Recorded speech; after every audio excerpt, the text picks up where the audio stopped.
Bonjour à tous, bienvenue.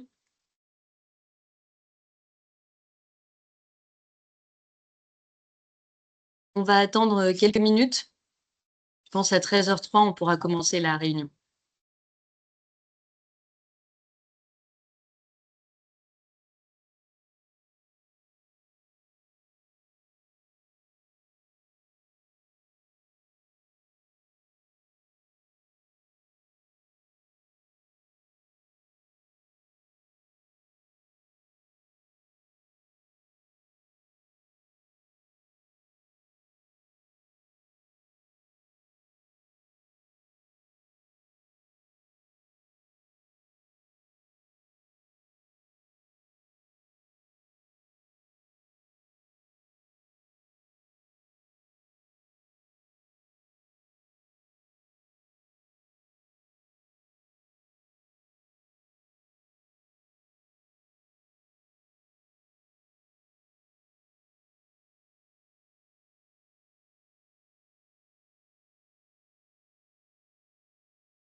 Bon, je pense qu'on peut commencer, en tout cas à se présenter. Bienvenue à tous. Merci d'être avec nous aujourd'hui pour, ce deuxième webinaire de la Fondation Parc. Donc comme vous le savez peut-être, on a commencé une série de webinaires il y a 2 semaines sur les thèmes, de l'IA et de la finance durable. Aujourd'hui, on est à notre deuxième webinaire donc, sur, le sujet des outils IA qui sont utilisés en finance et notamment en finance durable. Donc je vais laisser, Stéphane Voisin commencer. Stéphane qui est le DG de la Fondation Parc. Merci Kitri, bonjour à tout le monde et merci à nos intervenants, à Jean, Louis, Paul et Pierre-Éric, que je suis ravi de retrouver ici. Donc je vais tout de suite démarrer en peut-être faisant le lien entre l'épisode 1, le premier webinaire qui a eu lieu il y a à peu près 3 semaines, et celui-ci, et peut-être même le suivant, en disant que ce webinaire s'inscrit dans l'initiative de benchmarking des IA que nous menons à l'ILB, à la Fondation Parc, ayant pour objectif de comparer les différents modèles de langage entre eux, d'analyser leurs performances relatives, leur complétude, leurs biais, bien sûr leur empreinte carbone. Alors comparer les IA est intéressant et vous allez découvrir aujourd'hui quelques exemples de benchmarking et aussi d'utilisation de l'IA en finance durable, mais du point de vue de la recherche, si j'ose dire, ce n'est pas notre objectif principal. L'enjeu véritable pour l'ILB, au-delà de ces études spécifiques, est de créer en fait une science de la connaissance des IA. C'est de mettre au point, étude après étude, une méthodologie standard, voire une science standard, pour tester et comprendre ce nouvel animal qu'est l'IA. Alors certains appellent cette science la mécano-interprétabilité ou l'explainable AI, d'autres la neurobiologie artificielle ou même la neuroscience des IA. On va même sans doute parler, comme on l'a fait la dernière fois, d'une psychologie des LLM. Donc la solution scientifique se trouve sans doute à quelque part dans l'hybridation de toutes ces approches, et on en est convaincu à l'ILB dans l'interdisciplinarité. Comme l'a bien montré d'ailleurs la conférence qu'on a organisée il y a 2 semaines au Collège de France sur l'émotion des IA et qui est extrêmement intéressante et instructive de ce point de vue. Dans tout le cas, le but n'est pas de se contenter de voir ce qui entre et ce qui sort d'une IA, mais bien d'ouvrir le capot pour identifier les circuits spécifiques et faire un peu du reverse engineering sur les réseaux de neurones artificiels. En fait, c'est à peu près inventer une science anatomique qui nous permettra de disséquer tout LLM, quel qu'il soit et quelles que soient ses évolutions, pour mieux comprendre et anticiper son évolution et son comportement. C'est finalement une autre façon de répondre à ce que disait le fameux général et stratège chinois Sun Tzu dans l'art de la guerre, connais ton ennemi. Voilà. Et quand je dis ça, évidemment, je dis que c'est un enjeu aussi de souveraineté et c'est un point que nous adressons de façon assez forte à l'ILB. Notre avis, c'est que cette guerre-là, si on peut parler d'une guerre, comprend forcément une forte dose de mathématiques fondamentales et appliquées, que la France peut espérer sortir du lot dans cette matière. Et c'est aussi une des raisons pour lesquelles nous avons récemment lancé une nouvelle fondation, la Fondation Lagrange, dédiée à la finance digitale et notamment à l'étude des IA. Voilà. Peut-être que Louis pourra en reparler. Alors, un mot aussi sur la durabilité en général et sur la finance durable qui, à notre avis, sont un champ très propice à ce type d'études. Car la grande différence entre la finance mainstream et la finance durable, c'est que la finance mainstream est un terrain essentiellement économique, voire comptable, alors que la finance durable est un terrain essentiellement sociétal, et donc forcément très poreux à l'influence politique, voire à l'influence idéologique, comme l'a d'ailleurs démontré le récent backlash. Alors aujourd'hui, il faut l'admettre, la plupart des IA fonctionnent plutôt comme du point de vue du climat, comme des tiers de confiance scientifiques face à la désinformation climatique.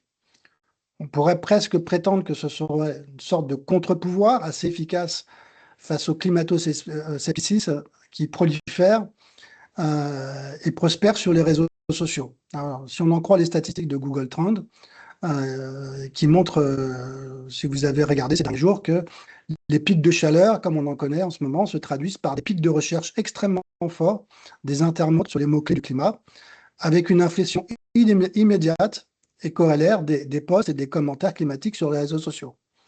Alors, on avait, je crois, cité la semaine dernière le projet Climatoscope du CNRS, qui est extrêmement intéressant, qui analysait jusqu'ici plus de 400 millions de tweets sur X et qui montre l'importance de la présence des climato-sceptiques qui représentent, selon les chercheurs du CNRS, plus d'un tiers des comptes X actifs sur les sujets climatiques.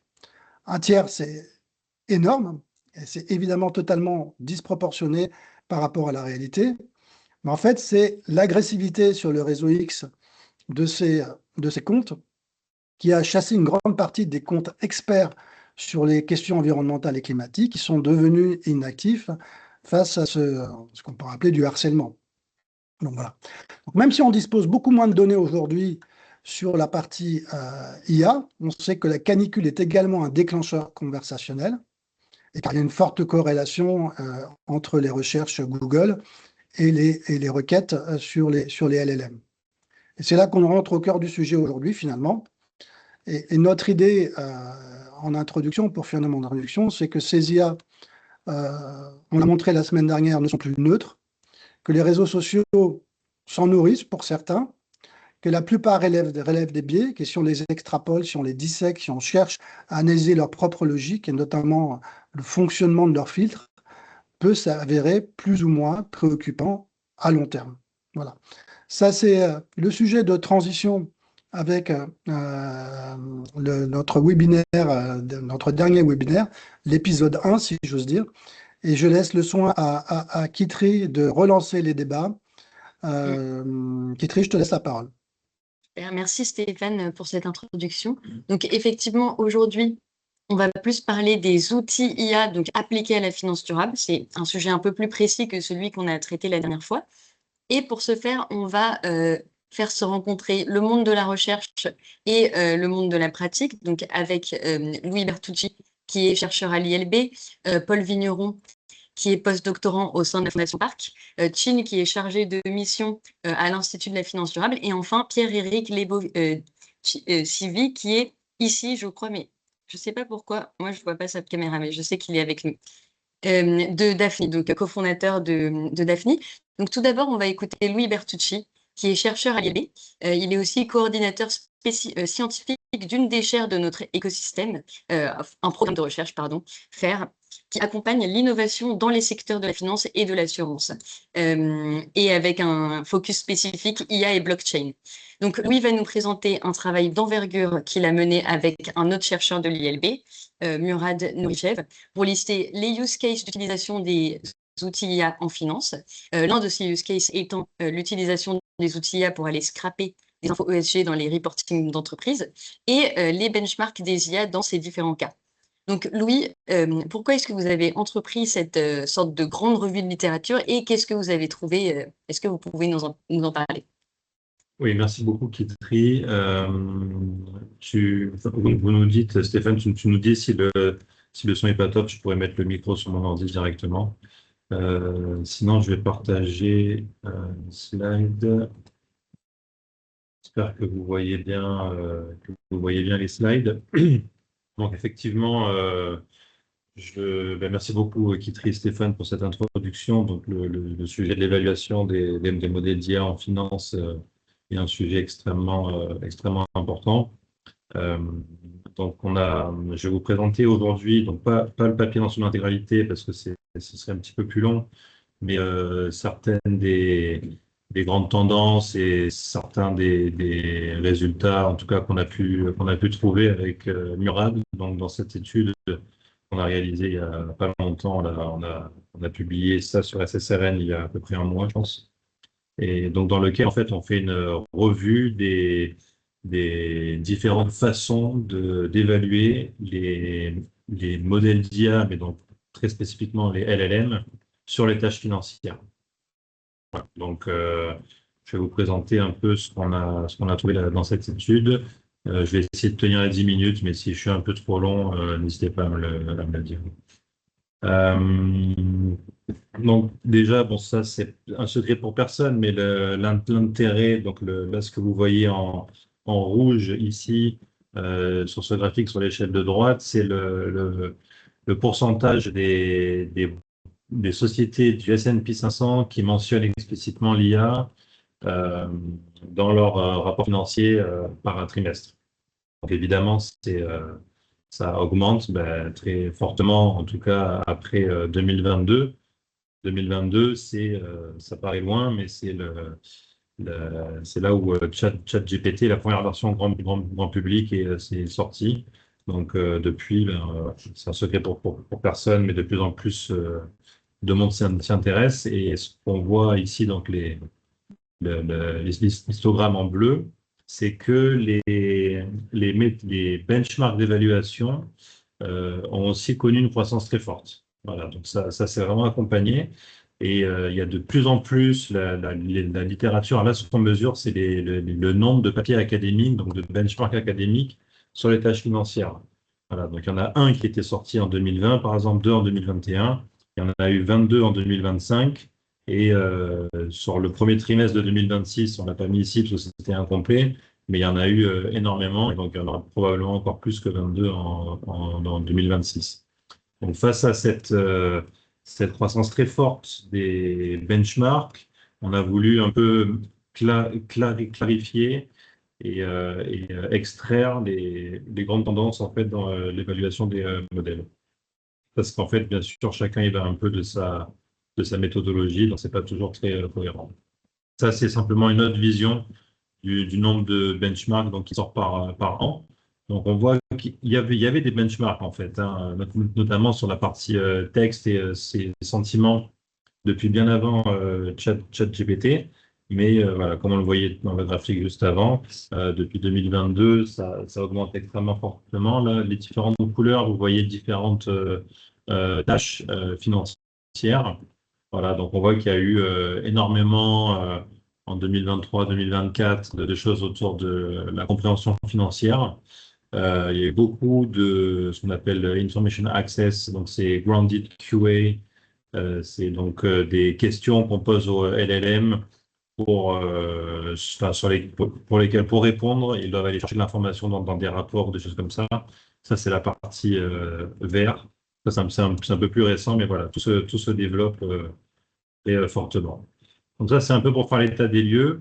Donc, je vais essayer de ne pas perdre trop de temps, mais donc, dans chaque papier, il y en a une cinquantaine de benchmarks, je pense, qu'on cite dans notre étude. Chacun y va de sa taxonomie. Et en fait, on a voulu un peu synthétiser tout ça. Donc, la taxonomie que vous voyez ici, c'est une taxonomie qu'on a développée nous.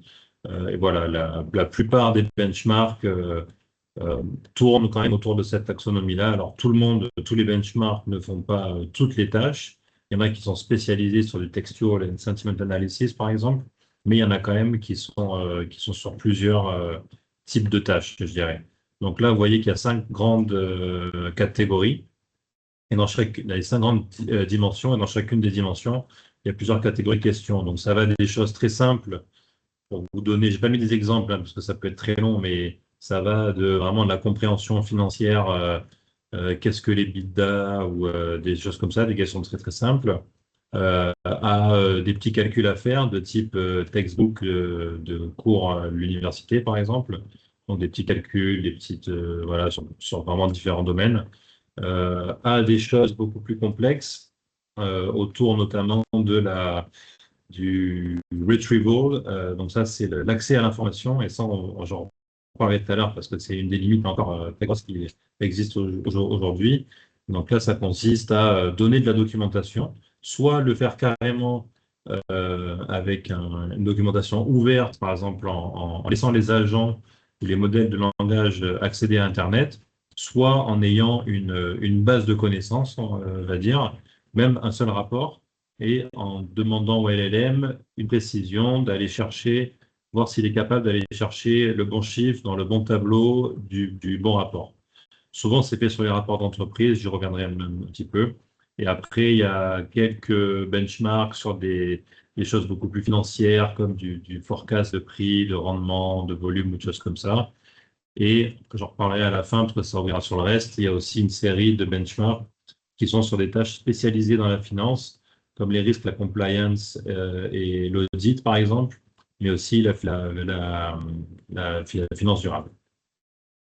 Donc, je vous invite, si vous voulez plus de détails sur chacune des catégories, bien sûr, à aller regarder l'étude dans le détail. Donc, là, je vais passer assez rapidement sur comment les benchmarks sont construits et comment ils sont évalués. Et je vous parlerai ensuite des différentes performances. Donc, il y a plusieurs techniques. Là, sur la construction des benchmarks, il y a plusieurs façons de faire.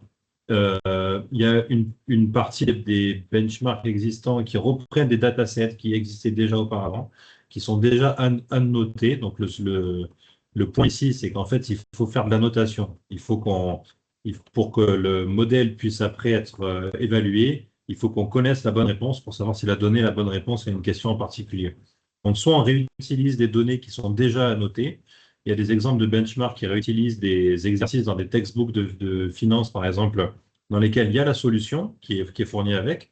Donc, à ce moment-là, il n'y a pas d'annotation à faire. Il suffit la réponse est déjà posée. Ensuite, s'il faut aller créer des questions et du coup créer des réponses, là, très souvent, ça va passer par de la notation par expert, donc humaine, hein. Et ça, le problème, c'est que ça coûte très cher et ça ne scale pas trop. Et quand on va demander à des experts humains voilà, de répondre à des questions assez simples, ils peuvent en faire beaucoup dans la journée. Si c'est des questions beaucoup plus complexes sur lesquelles il faut aller lire 5 rapports d'une entreprise en particulier et vraiment se plonger dedans, ça peut devenir vraiment complètement infaisable. Et donc, c'est pour ça qu'il y a de plus en plus, très récemment, hein, depuis 2025, je pense 2026, des benchmarks qui sont construits avec l'assistance de LLM. Les LLM sont maintenant suffisamment bons pour pouvoir être utilisés dans ce cadre-là. Donc, bien sûr, pas en laissant le LLM complètement libre de faire la notation qu'il veut. Là, ça passe par plusieurs process. Soit il y a plusieurs LLM qui vont annoter une question. Si tous les modèles sont d'accord entre eux, ensuite, ça va passer à une review humaine à la fin. S'ils ne sont pas d'accord entre eux, par exemple, la question peut être drop ou remplacée par une autre question. Enfin, là, il peut y avoir vraiment plusieurs cas. Mais en tout cas, voilà, pour une question de scale, il y a de plus en plus de LLM qui sont eux-mêmes utilisés pour annoter des datasets pour pouvoir s'évaluer eux-mêmes, si j'ose dire. Mais en fait, en mettant des humains quand même dans le process, on arrive à faire des trucs qui sont corrects, je dirais. Et sur l'évaluation des modèles, là, je vais passer assez rapidement. Ce qu'il faut retenir, c'est que pareil, soit on évalue les modèles par des questions, par exemple, si c'est un QCM, ben, c'est assez facile à évaluer parce qu'on sait que la réponse est la réponse 2. S'il a mis la réponse 2, il a tous les points. S'il a mis la réponse 1, il n'a pas de points. Mais sur des questions ouvertes, c'est beaucoup plus dur. S'il y a des profs dans l'audience, ils le savent parce que c'est exactement pareil, en fait, quand on doit juger des copies à la fac, par exemple. Donc, pour les questions ouvertes, il y a de plus en plus de techniques autour de ce qu'on appelle le LLM as a judge, où là aussi, c'est un LLM, ou en tout cas un workflow avec des LLM au milieu, qui va être utilisé pour évaluer les modèles. Donc, voilà, ça demande de faire très, très, très, très attention, parce qu'on comprend bien que si c'est mal fait, ça peut introduire des forts biais, mais voilà, je ne dis pas que tous les benchmarks le font bien, mais en tout cas, il existe une une façon de faire qui permet de se prémunir d'un certain nombre de biais les plus importants. Donc ça, c'était sur un peu comment on évalue et comment on construit les datasets.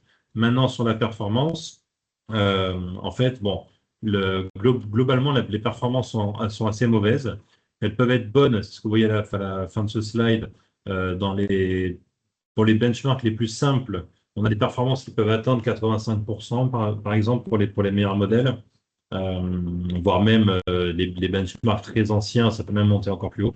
Mais en fait, on se rend compte que dès qu'on met des choses un petit peu plus complexes, dans lesquelles il faut aller chercher de la donnée ou des choses comme ça, ben là, la performance est quand même très mauvaise, de l'ordre de 40%, voire moins. Donc ça montre quand même des limites extrêmement fortes qu'on a encore aujourd'hui avec les modèles de langage.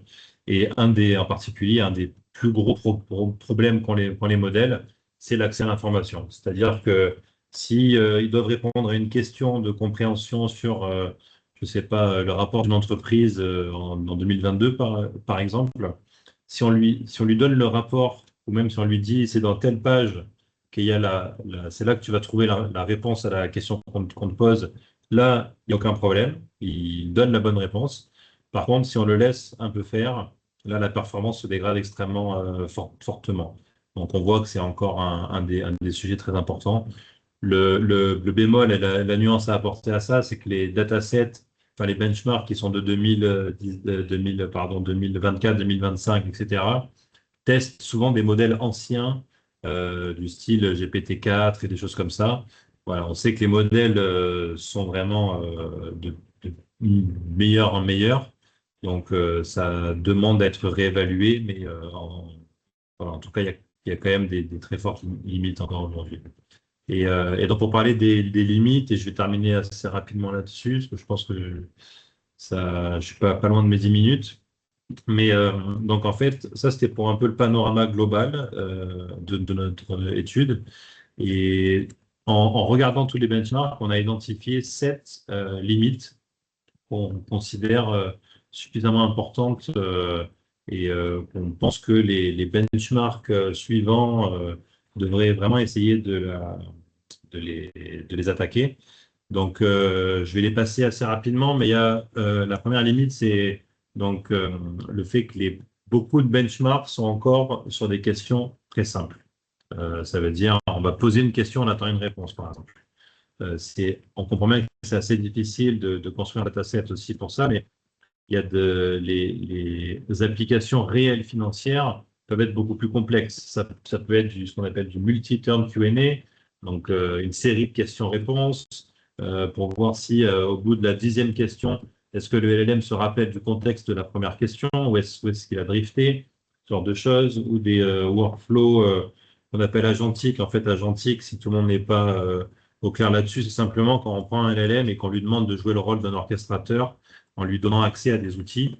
Et voilà, donc on va essayer de voir est-ce qu'il est capable d'appeler les bons outils au bon moment et surtout de faire ça de façon efficace, quoi. Donc voilà, il y a quelques benchmarks qui font ça, mais c'est encore très peu. Un des points les plus importants, c'est le coût par rapport à la performance. Parce qu'en fait, il y a vraiment une relation logarithmique en fait, entre la performance et le coût. Ça veut dire que si on a un modèle qui est à 50% par exemple de bonnes réponses, pour le passer à 60%, peut-être que le coût va doubler.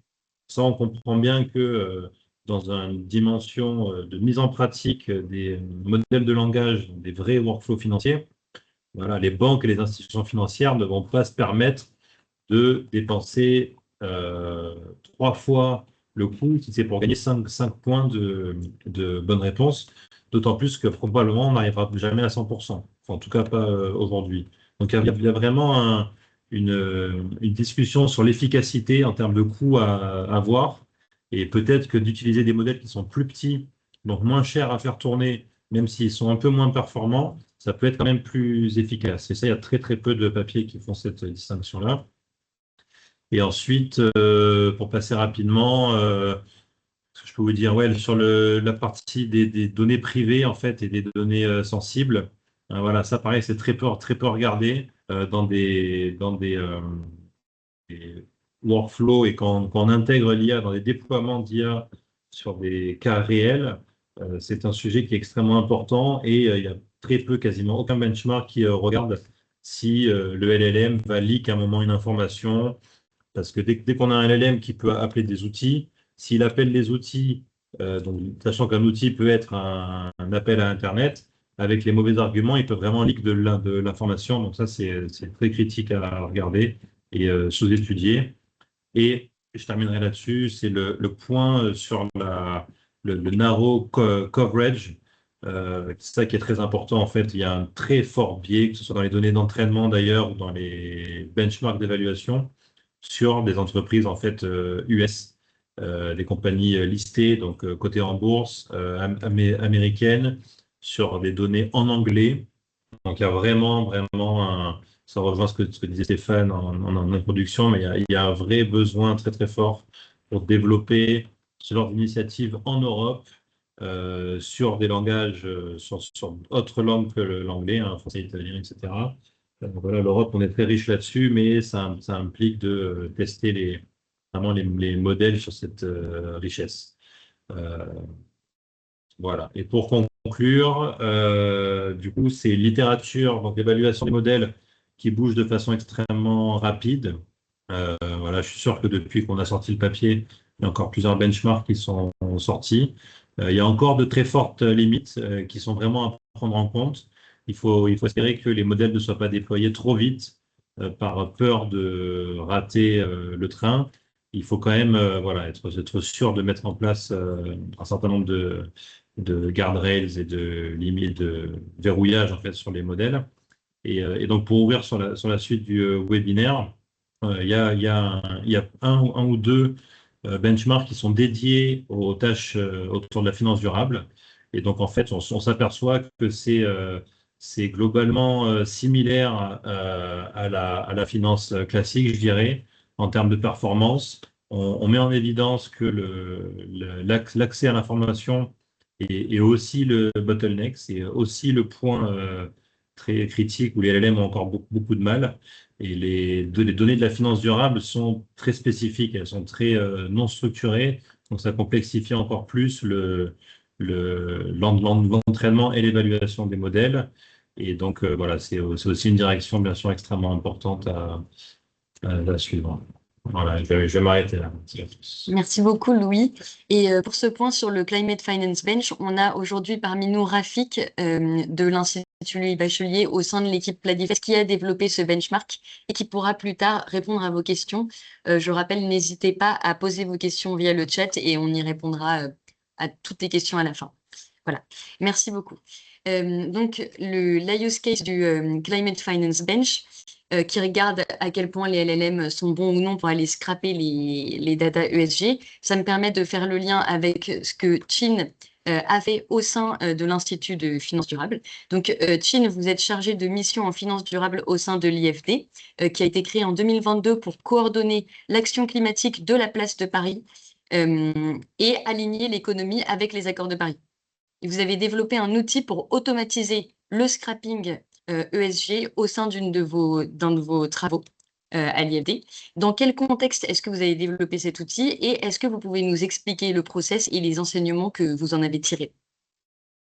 Merci Kitty et merci à RWB et PAC pour l'invitation pour ce webinaire. Donc effectivement, ça c'est un use case qu'on a regardé il y a tout juste un an. Donc le contexte est vraiment sur le premier exercice CSAD. Donc il y a l'opportunité d'avoir, il y a beaucoup des états de durabilité qui sont sortis des entreprises qui sont soumises à la première vague de la CSRD. Donc, le but à l'Institut de la finance durable, c'est de faire un état des lieux de la maturité des entreprises en matière spécifique d'évaluation et de gestion des risques climatiques. Donc, comme a mentionné l'intervenant avant, donc, les informations qui sont publiées dans ce genre de rapports sont non structurées et les rapports sont très, très, très longs. Donc, souvent plusieurs centaines de pages. Donc, il fait que l'analyse de ces documents sont vraiment très chronophages. Et en même temps, on sait aussi que les outils IA, surtout basés sur le NLP, sont de plus en plus avancés. Donc, il y a aussi des avancées sur la structuration afin de minimiser des problèmes qui sont connus, tels que les hallucinations. Donc, c'est dans cette perspective, dans ce contexte, qu'on a voulu lancer un projet interne pour viser à développer un outil IA pour analyser tous ces états de durabilité. Donc, l'année dernière, pendant l'été, tout juste un an, on a recruté un stagiaire pour cet objectif. Donc, juste pour dire que l'Institut de la finance durable ne fait pas de la recherche, donc c'est vraiment de point de vue très pragmatique qu'on a fait ces travaux. Et donc on a pris une approche très, très simplifiée et plutôt straightforward pour faire cette tâche. Donc, ce qu'on avait fait, c'est vraiment de baser sur un outil qui est déjà développé par le Swiss Finance Institute. On peut trouver ça dans la référence qui est citée sur cette slide. Donc, en gros, ils ont développé un pipeline basé sur le Retrieval Augmented Generation qui le but, c'est vraiment d'orienter le LLM à récupérer l'information qui sont fiables. Donc, il faut déjà donner l'information à l'LLM qui sont déjà coupées en morceaux qui sont faciles pour l'LLM à digérer. Donc dans les travaux de Swiss Finance Institute, ils ont développé l'algorithme pour analyser les plans de transition à partir des 64 indicateurs. Et le chercheur principal de cette étude a posté en ligne des codes open source pour que les autres puissent adapter pour d'autres use cases. Et c'est comme ça on a vu cette étude et on s'est dit on peut aussi faire pareil à partir de cette approche. Donc, on a pris contact avec le chercheur et on a aussi, pour bien comprendre l'algorithme et avec les codes qui sont disponibles, on a fait plusieurs changements. Donc, le premier, bien sûr, sont des questions qui sont posées au LLM parce qu'on n'a pas le même objectif. Pour l'étude IFD, on est intéressé par l'évaluation et gestion des risques climatiques, donc on veut poser des questions différentes. Et aussi les consignes de réponse. On ne regarde pas uniquement les indicateurs de plan de transition, on veut savoir certaines informations un peu plus ouvertes, tels que les scénarios utilisés pour analyser les risques de transition physique et de transition ou risques physiques. Et ce sont les travaux principaux faits à IFD pour adapter l'algorithme. Et donc, on a utilisé cet outil pour extraire les informations de 89 entreprises, principalement issues de l'indice SBF 120 et qui couvre 10 secteurs d'activité qu'on peut voir sur la slide de la répartition des entreprises dans les secteurs différents. Et ensuite, on est affronté sur la question de comment vérifier les résultats. Donc, on est allé voir comment faire les autres. Donc, bien sûr, le premier, c'est Swiss Finance Institute, même pour l'étude, comment ils ont vérifié le résultat. Donc, on voit, ils ont fait ça manuellement en recrutant des experts, 28 experts. Et en général, ils trouvent que 81% des participants, des experts, estiment que le modèle résume correctement le contenu. Donc, on a une idée à peu près que c'est déjà que la vérification passe par un contrôle manuel et le taux de réussite est à peu près autour de 80%. Et en regardant d'autres travaux comme celui de Lafrec, qui est le plus proche de ce qu'on a fait, ils ont une approche légèrement différente. Donc, sur 150 rapports qu'ils ont analysés, qui analysent, ils ont fait un contrôle manuel sur 50 rapports, donc à peu près 10%. Et ensuite, ils ont gardé que des questions où il y a moins de 5 erreurs par question. Ça veut dire un taux de réussite à peu près 90%. Et enfin, il y a le projet Gaia de BIS Innovation Hub. Donc là, ils ont évalué ils ont fait plusieurs niveaux de vérification. Donc, niveau statistique, le résultat total, comparé à l'analyse TCFD, comparé un contrôle manuel avec les bases de données achetées. Et le troisième, c'est sur les exemples aléatoires. Donc, pareil, ils ont trouvé à peu près 80% des résultats positifs. Donc, finalement, on a pris une approche similaire à celui de Lafrec et aussi un peu de projet Gaia. Donc, on a regardé 10% de l'échantillon des entreprises, donc 9 entreprises pour être précise, pour vérifier manuellement. Et on a gardé uniquement les questions qui sont correctes. Donc, ça veut dire taux réussi de 89%. Donc, voilà. Et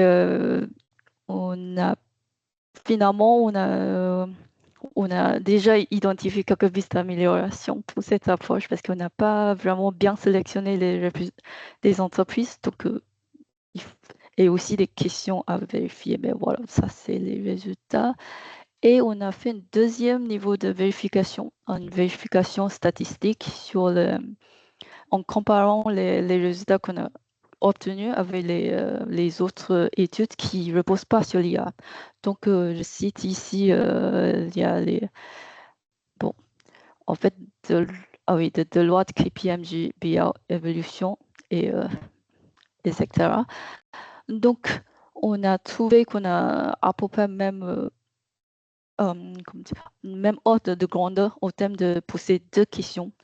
Si les entreprises ont reporté un plan de transition ou un climatique et un plan de transition biodiversité. Donc, on est assez confiant du niveau de résultat de l'étude.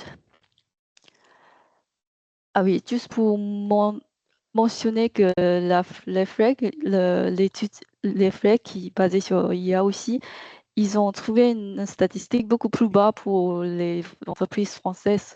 On a échangé avec les gens qui ont fait l'étude et on ne sait pas trop pourquoi il y a un si grand écart entre les deux études.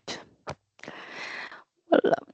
Et enfin, pour terminer, je vais juste partager quelques réflexions. Donc, pour l'instant, cette étude, c'est un peu une découverte pour nous parce que nous ne sommes pas les experts en IA, mais avec de nombreux outils et codes qui sont disponibles en open source, on a pu faire une prise en main plus facile que prévu. Et on a pu obtenir des premiers résultats très rapidement. Mais après, on est très vite affronté à une question de fiabilité qui est beaucoup plus difficile à obtenir. Et le premier enjeu clé, c'était l'ingénierie des requêtes. On a pris beaucoup de temps pour améliorer la façon qu'on pose la question et aussi de fournir un contexte pour ces questions pour bien cadrer la question. Et bien sûr, la deuxième partie qui est très essentielle mais très difficile, c'était la vérification des résultats, ce qui était très chronophage. Mais c'est aussi le fait que les rapports ne sont pas toujours très faciles à interpréter. Et je veux juste mettre l'accent sur le fait c'est nécessaire de rester vigilant parce que ces statistiques doivent être interprétées comme des tendances et pas une analyse détaillée entreprise par entreprise parce que certains vont avoir l'envie d'interpréter comme une analyse détaillée par entreprise, donc il ne faut pas le faire. Et enfin, on continue à penser que les LLM doivent être considérés comme outils d'assistance et pas directement automatisation complète, mais avec les avancées, peut-être ça va changer. Ouais, voilà, merci Ok, beaucoup. donc l'humain est encore utile. Ouais. Merci beaucoup, Chin. Donc, on comprend mieux maintenant avec ce cas assez concret. Donc là, on a surtout parlé de reporting ESG, donc avec le Climate Finance Bench et après votre cas. Mais la durabilité en finance, c'est pas uniquement les reportings, c'est sur les stratégies de décarbonation. C'est aussi comprendre les risques qui sont liés au climat et leurs impacts financiers. Donc, Paul Vigneron, qui est avec nous aujourd'hui et qui travaille actuellement à la création d'un cookbook de toutes les recettes pour calculer ces risques et les transformer en impact financier, va nous parler des méthodes d'apprentissage supervisées et non supervisées. J'espère qu'il va nous expliquer ce que ça veut dire, qui sont utilisées pour évaluer les impacts financiers des risques climatiques physiques. Merci beaucoup, Kitri, de m'avoir invité à ce webinaire. Merci beaucoup à vous tous dans l'audience qui est là pour m'écouter. Alors, effectivement, je m'appelle Paul Vigneron et je vais vous parler d'un outil d'apprentissage automatique pour l'évaluation de l'impact financier des risques physiques climatiques. Alors, derrière ce titre à allonge, en fait, il y a quelque chose de très simple. On sait ce que sont les risques physiques climatiques, on sait à peu près comment les modèles d'évaluation de leur impact est construit. Donc, on part de la construction d'un aléa, on calcule l'exposition, par exemple, d'un portefeuille par rapport à cet aléa, et puis on prend en compte les mesures de prévention, d'adaptation et de résilience qui ont été prises pour diminuer l'impact de cet aléa sur cet ensemble d'actifs. Alors, comment est-ce que l'intelligence artificielle vient impacter tout ça? En fait, il y a toute une série de méthodes et d'outils qui peuvent être utilisés dans ce cadre-là. Alors, je vais être assez rapide, mais n'hésitez pas à revenir vers moi et à poser vos questions si quelque chose n'est pas clair. D'abord, il faut bien comprendre que ce qu'on appelle l'intelligence artificielle, c'est une technologie qui remonte à assez loin et que c'est parce qu'aujourd'hui, on a des capacités computationnelles qui sont assez avancées qu'on peut les utiliser dans le cas d'usage de l'évaluation de l'impact financier des risques physiques climatiques. Alors, on va s'en servir pour agréger un certain nombre de données qui vont être très, très différentes et les traiter et en sortir des outputs qui seront directement utilisables. Donc, en input, on aura par exemple quelque chose comme les variables climatiques, donc la température, l'intensité des précipitations, la fréquence des événements extrêmes. Et en output, on aura des variables financières comme l'EBITDA, la probabilité de défaut ou d'autres variables qui peuvent éventuellement nous intéresser. Alors, on va faire une distinction entre les outils qui vont être dits supervisés et les autres qui sont donc non supervisés. C'est un peu de jargon, mais c'est assez simple. La différence entre les deux, c'est que dans le supervisé, le modèle va apprendre à partir d'exemples qui vont être étiquetés. Donc, par exemple, les sinistres historiques, les pertes qui ont déjà été observées pour certains aléas. Et dans le non supervisé, on n'aura pas de variable cible. On va pas chercher, on va plutôt dire au modèle de chercher une structure lui-même, tout seul, dans les données. Alors, un cas d'usage de ces méthodes, c'est par exemple Keros qui va réussir à reconnaître les aléas à partir d'images satellites. Donc, pour les incendies et les feux de forêt, Keros utilise des images satellitaires sur lesquelles il va appliquer ce qu'on appelle des réseaux de neurones convolutionnels. Donc, en fait, il va juste découper l'image et puis apprendre au réseau à reconnaître ce qu'il y a à l'intérieur de chacune de ces images. Et ça va permettre de dire à peu près en temps réel, en réalité avec 15 minutes, 15 minutes d'écart et de traitement de la donnée, à peu près toutes les 15 minutes, les modèles sont capables de dire où est-ce qu'il y a des incendies et de transférer cette information aux asset managers. Donc là, je vous donne un exemple d'image. Souvent, ce sont des images qui sont illisibles, qui sont très, très difficiles à traiter avec des algorithmes plus simples ou bien à l'œil nu. C'est pour ça qu'on va donc utiliser des modèles qui sont capables de traiter des volumes de données qui sont bien plus gros pour faire ça. Un deuxième exemple, c'est de l'utilisation de l'intelligence artificielle pour l'évaluation de l'impact financier. C'est la reconstruction et la génération en temps réel de surfaces en 3D qui permettent de proposer des scores de vulnérabilité relatives à certaines parcelles. Donc, dans le cadre du cookbook, on a rencontré plusieurs personnes qui fabriquent ces modèles. Et un des modèles, c'est celui de SciAI qui est capable, notamment grâce à des LLM, de demander, par exemple, de modéliser certains actifs en leur donnant l'adresse. Et il arrive en temps réel, là encore, à générer des surfaces en 3D pour avoir une idée un petit peu de la vulnérabilité de ces actifs. On peut également, j'en profite également pour dire qu'on peut réutiliser ici les images satellites dans le cadre de la vulnérabilité. Donc, avant, c'était plutôt pour repérer l'aléa. Ici, on est plutôt dans le repérage de la vulnérabilité. On peut aussi utiliser ces images satellites pour détecter les matériaux, la pente de toit, la présence de la végétation à proximité. Donc, encore une fois, avec les mêmes méthodes de réseau de neurones convolutionnels. Et donc, ça aussi, ça va nous aider à construire donc, ce score de vulnérabilité. Alors, il existe aussi des techniques d'apprentissage automatique pour prédire l'impact de sinistres réels. Donc, imaginons que vous êtes un réassureur ou un assureur. Vous allez prendre non seulement vos données, mais aussi beaucoup, beaucoup de données, notamment des données sur des données physiques, sur la réalité du terrain.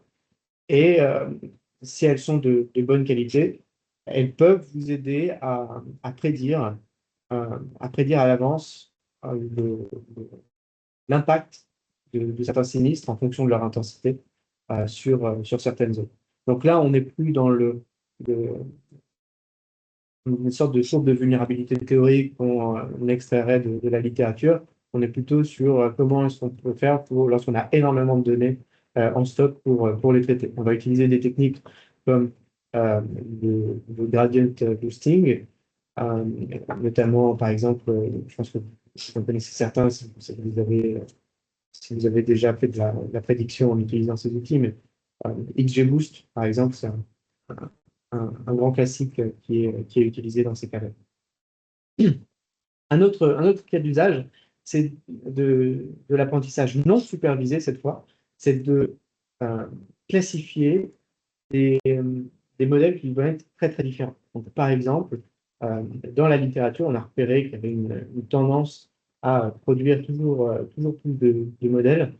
Donc ça, c'est un extrait qui a été réalisé à partir d'une recherche sur Scopus, en prenant juste ces mots-clés dans l'abstract et le titre de l'article. Et on voit qu'il y a beaucoup, beaucoup plus d'articles qui sont parus à partir de 2023. Et donc, on peut se poser la question de comment est-ce qu'on fait pour différencier toutes ces méthodes d'évaluation de l'impact financier de risque physique. Et donc, dans le cadre du cookbook, c'est un petit peu ce qu'on a fait. On a pris tout un tas d'articles qui proposaient des variables à la fois physiques et financières, et on les a clusterisés à l'aide de deux méthodes, notamment l'algorithme de Cohen, et ça va nous permettre, à partir d'input, plein de données sur les articles, plein de données sur les modèles qui sont à l'intérieur des articles. On va les recenser, ces données. Donc, ça va être quel impact financier, quel risque physique, avec quel niveau de granularité va donner quel output. Et donc, toutes ces données, on les prend et elles nous permettent de comparer les modèles entre eux et de dire, bah voilà, ces modèles, ils sont plutôt pour les banques. Ces modèles, ils vont être plutôt pour les assureurs qui s'intéressent aux inondations, etc. Donc, c'est une autre manière d'utiliser l'apprentissage non supervisé dans ce cadre-là. Alors, l'objectif du cookbook, ce sera bien sûr de traduire les impacts des risques liés au changement climatique, parlant de l'impact notamment sur les actifs, de proposer une boîte à outils claire qui permettra de choisir peut-être le meilleur outil, justement, à l'aide de ce clustering pour le cas d'usage. Et ce sera également d'adapter les modèles déjà existants en choisissant peut-être des variables qui sont légèrement différentes. Voilà. J'espère que je n'ai pas été trop vite. Je vous remercie. Normalement, j'ai fait pile entre un peu plus de 8 minutes. Parfait, Paul, merci beaucoup, avec le chrono. Donc maintenant, je vais laisser la parole à notre dernier intervenant, qui est le praticien de cette session, c'est-à-dire Pierre-Éric Lebo-Vici, qui a cofondé le fonds de venture capital Daphne, que vous connaissez sûrement déjà tous, et qui m'a parlé de l'intégration de l'IA au cœur des process quotidiens de ce fonds, notamment avec une sorte de CRM, si j'ai bien compris, un CRM sur mesure qui s'appelle Flamel. Pourquoi est-ce que vous avez développé votre propre outil? Quels sont les résultats? Et est-ce qu'il reste une place pour l'humain après tout ça dans vos processus de décision? Ce sera très intéressant de vous écouter. Oui, bonjour à tous. Vous m'entendez? Très bien. Ouais. Donc oui, désolé, je vais essentiellement partager notre propre use case qui effectivement est d'utiliser de manière générale les nouvelles technologies pour être plus efficace dans notre métier, sachant qu'on a commencé ce virage quand on s'est créé il y a 10 ans avec le constat qui était assez paradoxal qu'on investissait dans le digital et qu'on était nous-mêmes des organisations très peu digitalisées. Et donc, fort de ce constat, depuis 10 ans, on s'organise et on développe la société de manière à utiliser les outils à notre disposition et qui, on le voit, changent tous les jours. Et donc, c'est pour ça que je vais rebondir sur ce qui a été dit. En fait, la beauté de ce qu'on est en train de vivre, c'est que on assiste à des mutations, des nouveautés technologiques tous les jours. Donc, on peut évaluer des modèles, mais le lendemain, on ne sait pas si les modèles qu'on a estimés les plus performants ou les outils qui étaient en tête de ranking le demeurent. Donc, on a besoin d'être très agile, d'être très curieux, de se remettre en cause en permanence. Et c'est ce qu'on essaie de faire avec deux objectifs. Dans notre métier, le nerf de la guerre, c'est le sourcing. Et donc, il faut être en capacité d'identifier les opportunités avant que nos concurrents le fassent. Et le deuxième enjeu, c'est qu'on est des structures qui restent modestes. On gère 1 milliard. Donc, on a des moyens qui sont limités, même s'ils sont satisfaisants. Et donc, tout notre enjeu, c'est d'être plus productif. Alors, sur l'enjeu de la productivité, c'est déjà ce qu'on a dit, c'est-à-dire que c'est déjà ce qui a été dit. On utilise, alors historiquement, on s'était digitalisé pour offrir plus de transparence à nos investisseurs et on avait développé en interne un certain nombre d'applications, notamment du reporting automatique, etc., pour que les équipes se concentrent sur leur cœur de métier et pas obligatoirement sur des tâches répétitives ou à faible valeur ajoutée.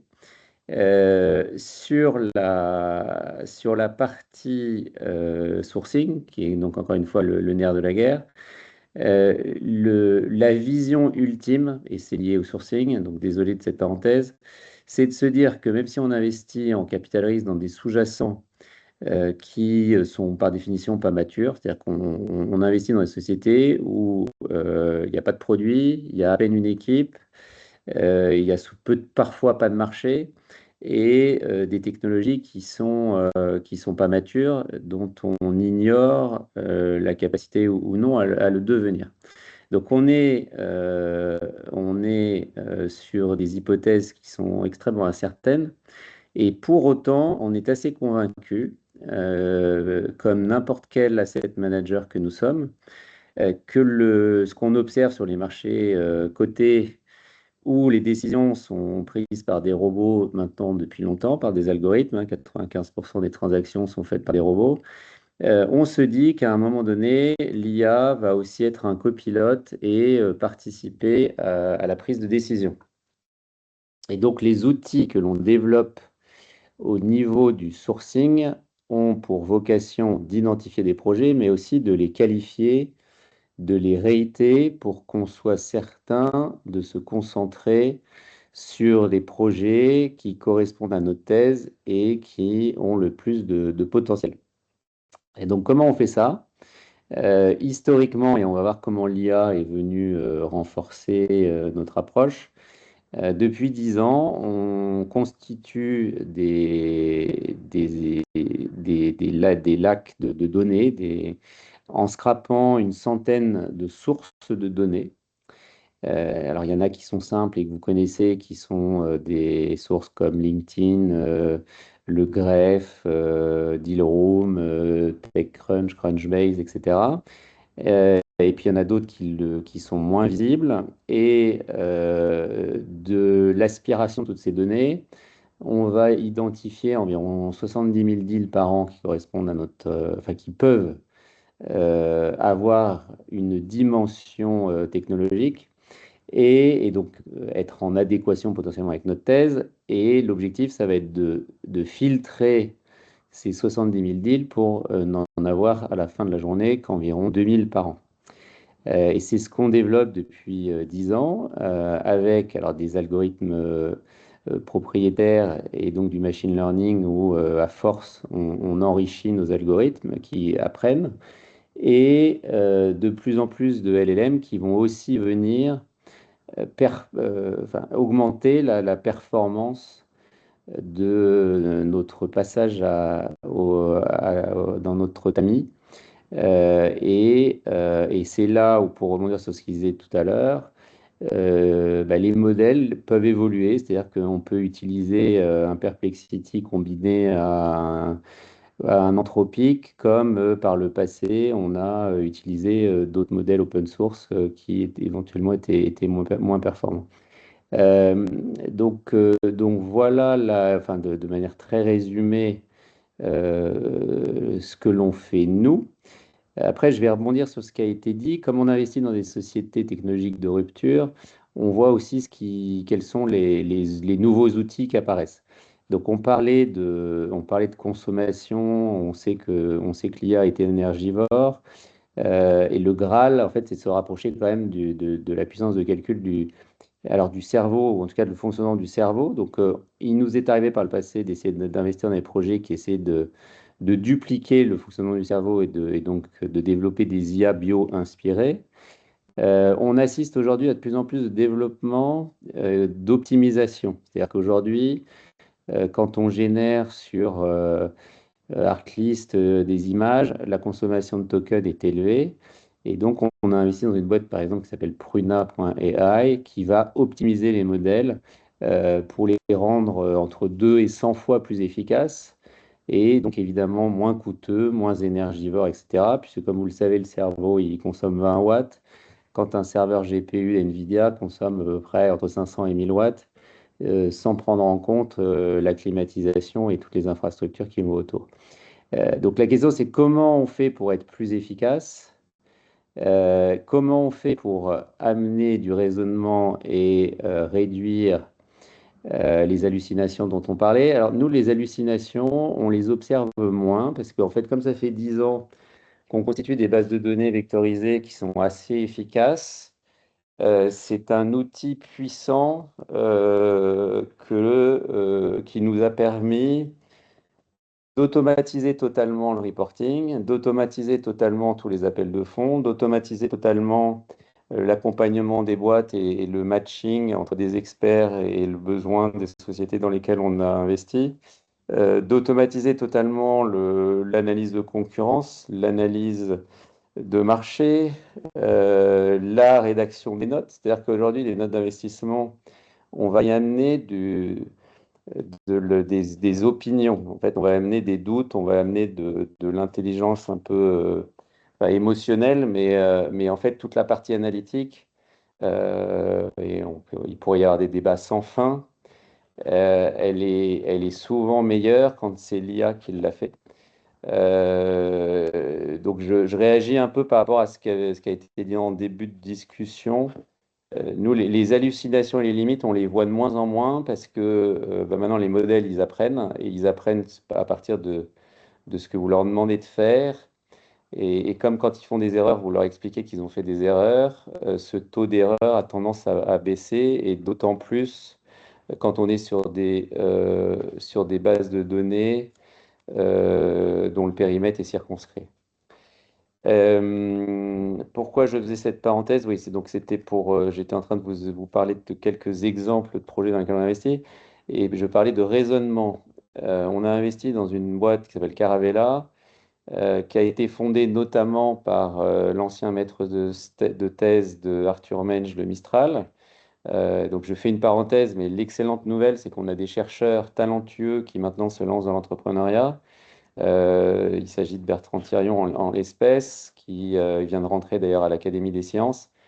Et le projet consiste à comprendre le fonctionnement du cerveau en captant de la donnée IRM, et en fonction des résultats et de la compréhension de la manière dont le cerveau raisonne, d'intégrer ces équations dans les modèles. Donc là où aujourd'hui les modèles ne raisonnent pas, les modèles aujourd'hui ne sont que le résultat de prédictions statistiques. Demain, on va leur intégrer une dimension qui va leur permettre de raisonner. Alors, il y a les world models de Yann Lequin qui vont consister à non pas comprendre que le langage, mais comprendre tout l'environnement du monde dans lequel on vit. Et puis, il va y avoir d'autres approches, comme celle de Caravella, qui va consister à inputer du raisonnement de manière différente de l'approche qui consiste à comprendre l'intégralité du monde pour être en capacité de raisonner. Donc voilà, je suis rapide et peut-être trop rapide par rapport à vos attentes, mais c'est ce que je peux dire, et j'insiste sur le fait que le monde change tous les jours, que les technologies évoluent extrêmement rapidement, et donc il y a la nécessité d'être extrêmement agile et de se remettre en cause en permanence, qui doit être le fil de conducteur de toute démarche d'IAisation. Et ça implique de remettre, en tout cas c'est ce qu'on essaie de faire, de remettre en cause la structure des organisations telles qu'on avait l'habitude de les penser. De notre point de vue, encore une fois, comme le monde change tous les jours, difficile d'avoir des certitudes, mais en tout cas c'est un peu nous la thèse qu'on a choisie. Ouais, merci beaucoup pour ce rappel et cette explication. Donc, si vous avez des questions aussi pour Pierre-Éric, n'hésitez pas. En tout cas, je vois qu'il y en a pour Paul et pour Chin. Donc, peut-être qu'on peut commencer par Chin. Je ne sais pas si je crois que vous avez vu la question qui vous est adressée.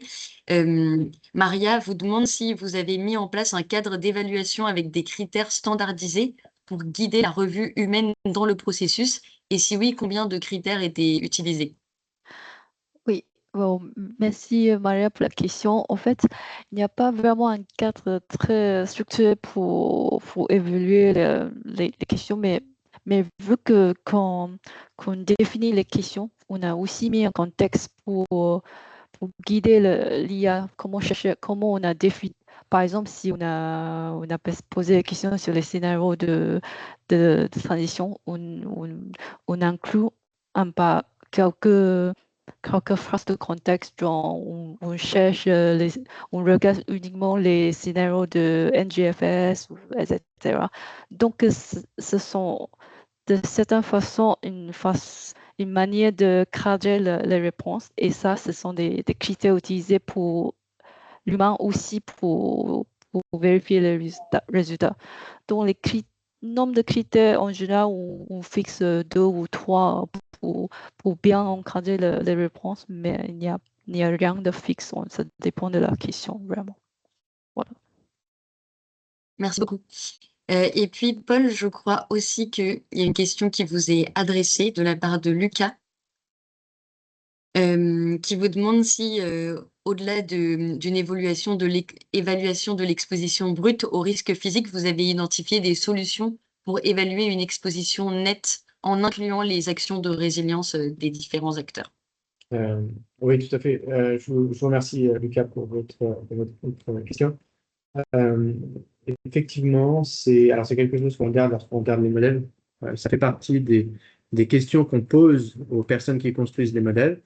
Alors, dans le cadre de la recherche qu'on mène dans le cadre du cookbook, mais en plus, au lab de l'ILB, ce sont également des questions auxquelles ils travaillent, auxquelles ils répondent. Donc, savoir un petit peu comment est-ce que, au-delà de l'exposition brute, on peut lier, au-delà de l'exposition brute au risque physique, on peut lier des solutions à une exposition nette qui inclut les actions de résilience, et notamment dans le cadre, par exemple, de l'impact des risques physiques sur les personnes. Donc, pas seulement dans le cadre financier, mais aussi parfois dans le cadre de l'impact sur les personnes. Merci beaucoup, Paul, pour cette réponse très claire. Donc, merci beaucoup à tous les quatre, aux 4 intervenants. Grâce à vous, on a eu des points de vue croisés de mondes assez différents, les mondes institutionnels, de recherche. Pardon, j'ai une dernière question. Je ne la vois plus. Pardon. Donc, on a eu des points de vue croisés de différents mondes, et ça, c'est la philosophie qu'on défend au sein de l'Institut Louis Bachelier et de la Fondation Parc. On a pour vocation d'être un hub pour avancer ensemble sur les sujets qui font bouger la finance, et notamment, entre autres, la finance durable. Ce sera la même philosophie pour notre prochain webinaire à venir en septembre. On abordera la question des flux de capitaux qui vont vers les actifs liés à l'IA. Est-ce qu'on va assister à une nouvelle bulle Internet? Est-ce que certains actifs IA seront des stranded assets? On en parlera plus en septembre.